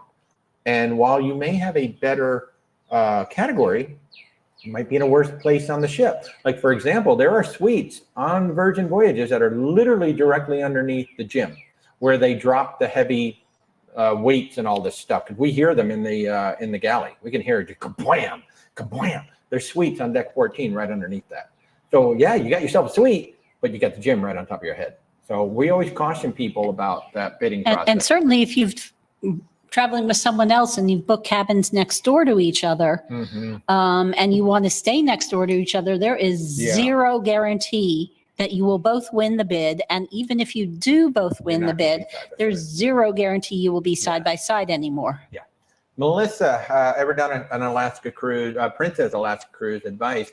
Yeah, we cruised Princess in 2008, and we have now booked, I don't know, 25, somewhere between 25 and 50 Alaska cruises on Princess and Holland predominantly, and also Oceana. We have a group going to Alaska on Oceana next year in June of 2025. I'll pop that back up on YouTube. So the advice with Alaska, if you want the crowd to be smaller, May and September, those are the 2 times to go. If you want smaller crowds, because June, July, August, all the kids are out of school. Tons of family, tons of ships. There's a lot of ships. There's about 60, 65 ships that do Alaska. That's a lot of ships doing Alaska. Certainly work with a travel advisor, whether it's us or anybody else. I mean, our services are 100% free. So if you want to work with us, we don't charge you anything. But you generally have 2 choices. One, you can do the cruise. You can do a round trip cruise from Seattle. You can do a round trip cruise from Vancouver, Canada. Or you can do the one-ways, which is usually Vancouver to Anchorage, Alaska, or Anchorage down to Vancouver. Now, the advantage to the one-way is that you typically have 1 extra stop than the round trips, because the ship doesn't have to come back. I don't know what is going on. I've got a tickle. Could be pollen. And I'm drinking. Oh, yeah, it's true. It could be the pollen. So with the one way, you typically get 1 extra stop because the ship doesn't have to turn around and come back to the Or same at least place. 1 extra glacier. Or 1 extra glacier, yeah. Yeah, so you usually get to see a little bit more on the one ways. Obviously, with a one way, that means you're flying into and out of 2 different locations. The other option you have is a land tour. Almost every cruise line offers a land tour that usually includes Denali National Park, because it's absolutely amazing. And that's what we did. We did 7 days on land, 7 days on sea. My advice is, if you are going to do land sea, always do the land first, because the land usually involves moving to multiple hotels, maybe twice, maybe 4 times, maybe 5 times, depending on how long your land tour is. Whereas once you get on the ship, you're on the ship, you unpack, and you're there. Although so I will say it generally is cheaper to do the land second. Yeah, it is usually cheaper to do the land second, but you are doing a lot more running around when you do the land second. Whereas once you get on the ship, it's more. But if that's the thing that makes it work within your budget, then it does. It does. So, but yeah, I mean that's basically it. And Princess and Holland America have the most passes to go into Glacier Bay than any other cruise line, because they've been doing it the longest. But yeah, you will notice that Princess basically does. Oh, and if you want a different itinerary, those are going to be at the beginning and the end of the season. So like we just booked somebody, I think, on an 11-nighter on, I want to say, the Coral Princess. And that is only offered May 3rd, May 4th. It's like one time, because not a lot of people are up there yet. So like Princess is basically the best hits of Alaska. The cruise that we're going on Oceana, it is the best hits of Alaska. We're going to be up there for 12 nights in June of 2025. So it's the best hits of Alaska. So if you're looking for a longer cruise, Holland America has longer cruises, and Princess has longer cruises at the beginning and the end of the season as well. So work with a travel advisor for sure. Colonel Dave Dixon wasn't impressed with Allianz coverage amounts on the annual plan. I mean, we've got coverage amounts up to like 15,000 and up to 500,000 in medical evacuation. The one thing I will say, at least in our experience, we've now had, I think, 3 or 4 clients that have all had to make claims on Allianz. We've been very impressed with the speed of their response. So far, it's been a positive response for all 4 of the clients who unfortunately had to make a claim for one reason or another. It's been a very positive and a very efficient operation for them. So but we realize it may not, depending on your state and your ages, it may not work for you. But the other option we recommend is to go to insuremytrip.com. Yep, insuremytrip.com. That's like a website where you can compare and contrast all the various things out there. Like I've heard really good things about, Blue Cross Blue Shield, I think, has a particular plan that's supposed to be really, really good. So yeah. You're welcome, Aceto. Have a great time. Have a great time. Bonnie, you have a cruise coming up in April. On the Queen Elizabeth, do you have any tips? Oh, man.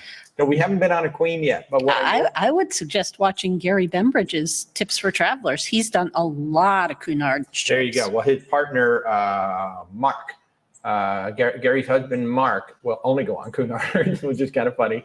Yeah, and Gary Bembridge, so if you don't know who Gary Bembridge is, you really should. He is like the guy when it comes to cruising blogs. Gary's been doing it the longest. He has the biggest channel by far. Tips for Travelers. He's also just recently recommended us. He wrote an article about why you should always use a travel advisor for your cruises, and he mentioned 2 travel agencies in the United States, and we were one of them. So we're very thankful. I've known Gary for 2 or 3 years now. He's just super nice guy. So when it comes to Cunard, Gary Bembridge is like the guy. The other piece of advice I will give you is, I think they're the only cruise line I've ever seen that when it comes to the dress code, they actually have like a whole layout of photographs of what they suggest that you wear. So Cunard is still one that you cannot get into certain restaurants unless you are dressed a certain way. Or you can go casual the whole cruise. You can certainly go to the buffet the whole cruise, but there are going to be certain dining areas you cannot get into, and they are very strict about this. You will not get into certain dining venues unless you are dressed a specific way. Yeah, So it's not like Royal Caribbean that has a dress code that's standardly ignored. Yeah, and most cruise lines just ignore them anymore. But Cunard does not. So if you want to dine in certain areas, make sure you pay attention, because they literally have photographs of what they suggest that you wear. I love Cunard so much for this. I wish every cruise line had. I would love to see the Royal Caribbean photo gallery of what you should wear. That'd be hilarious. Carnival, to see the Carnival photo gallery of what you should wear. I think everybody should be required to do a photo gallery of what you're supposed to wear. But that would be the big advice there. But Gary Bembridge, and thank you again to Gary for an amazing shout out. Amazing recommendation. We're very blessed. We're very thankful for his friendship and for recommending us as a travel agent in the United States. So yeah, you're welcome, Melissa. Please reach out. Hey, if we can help you, Princess in Alaska is amazing. Or if you want to possibly come join us on Oceania, basically all inclusive, going to be up there. So Ivory, do we book cruises for MSC? Absolutely. We've been on MSC cruises. Yeah, we've been on 2 of them so far. So yeah, basically, people ask me, do you book or do you not book? If there's a cruise line out there that does rivers or oceans, we probably do book it. I mean, one of my favorite little cruise lines out there that not a lot of people have heard of is Celestial in Greece. We book them. They are a family-run cruise line. They're a little tiny cruise line, but if you just want hardcore Greece, just want to do the Greek islands, maybe hit a few stops that everybody else doesn't do, that's going to be Celestial. So they're really cool. So yeah, so pretty much, and in fact, I now have it on our homepage. Where's Walter Travel? I actually finally put a whole list, because everybody's always asking me, do you book this? Do you book that? Now I have a whole list of most of our travel partners, actually a small portion of our travel partners, really. We're connected. Thankfully, we are part of KHM Travel Group, which is a travel host agency out of Cincinnati, Ohio. There's about, I know there's over 5,000 of us travel agents working under KHM Travel Group. We all help each other. It is a family atmosphere. It is really wonderful. There's not like this competition. There's no multi-level marketing things going on. We are just hardcore travel. We're here to help you with travel. And if we have a question, I can ask any one of my colleagues, and I certainly reciprocate back to all my colleagues. We all help each other to make sure that we bring you guys the absolute best experience. So even on cruise lines that I may not have the most experience with, like somebody asked about Explora, I'll give Jim and Judy a call about specific things that you might want to know. So yeah, I love working with it. Oh, Aaron, I'm so sorry. I see that question. That's something better for offline. The question you're asking, so that's better for offline, not for this discussion. But thank you. I mean, if you want to give it a call sometime, we can talk about it. So, and Bonnie, you're welcome. You're welcome. And thank you to everybody who's been watching. We're coming up on almost 2 hours sitting out here. I'm really surprised. Nobody's really said a word about Rainbow back here. Rainbow Dash, for those of you who watch My Little Pony, and I'm sure all of you do. Look at this mane. This mane is absolutely gorgeous back here. It was my birthday yesterday. And my dear friend Mindy from Mindy's Life and Adventures. Make sure you're following her on YouTube. She gave this to me yesterday because Rebecca actually told her that I like. Somehow the conversation came up. I don't know. Because she's 20% cooler. So, you know, of course, the pony that's 20% cooler is going to be the one that is my favorite, you know. So, yeah, so thank you for that. And she even had to clean it up. She said you got it on eBay. These are no longer made. So she said you got it on eBay. So I think it's hilarious. I told her I would have her sitting back there all day. And really, nobody's even really mentioned her. So this is Rainbow Dash from My Little Pony, the best My Little Pony series that was out there. I used to remember her voice. I know Tara Strong does Twilight Sparkle, but I can't remember who does her voice. So anyway, Pretty TK, you're not blocked, but if you want to ask a BB question, just go ahead and use the initial BB instead of Virgin Voyages. We always forget to mention that because it's not an issue on YouTube. It's only an issue on TikTok. I don't know why, because Virgin Voyages is huge on TikTok, and they won't let you use that particular word. So just use VB. If there's a question that you've been trying to ask, just throw it back in there and use VB. And if anybody else has been trying to do that. Now, over on the YouTube side, you can say Virgin Voyages all day on YouTube, apparently, but just not on TikTok. So, yeah. Hey, thank you, John. Thank you for the birthday wishes. And, yeah, happy St. Patrick's Day to everybody. I'm excited. We had a great day yesterday. Our dear friend Stephanie came over in the morning, and we had breakfast, and we have pretty soon you're going to see a new set on Thursday night. We have all these plans to do this whole painting over on the side. This is a huge sunroom. So we're going to be setting up a new set on Thursday nights, and Stephanie is going to be a part of that. And then last night, our dear friend Zach and Mindy invited us over for dinner and games, and that was awesome. We had so much fun, and then she surprised me with Rainbow. I thought that was so awesome. Yes, there's a certain advantage to never growing up, and I don't think I ever will. What's the point of growing up? It's more fun. I mean, that's why, when I go on a cruise ship, I look for the inflatable ship. I look for the silly thing because I think life is much more fun when you laugh and just be silly. I like being a kid, and being a kid really worked out well in my previous career when I was in film, television, and marketing. Being a kid is great when you're in that industry, and it has translated very well coming over to here. So folks, I think what we're going to do right now, we're coming up on 2 hours, so we're going to go ahead and wrap this up. I'm sorry, Pretty TK, if we missed any questions. So feel free. Hey, Josie, thank you so much.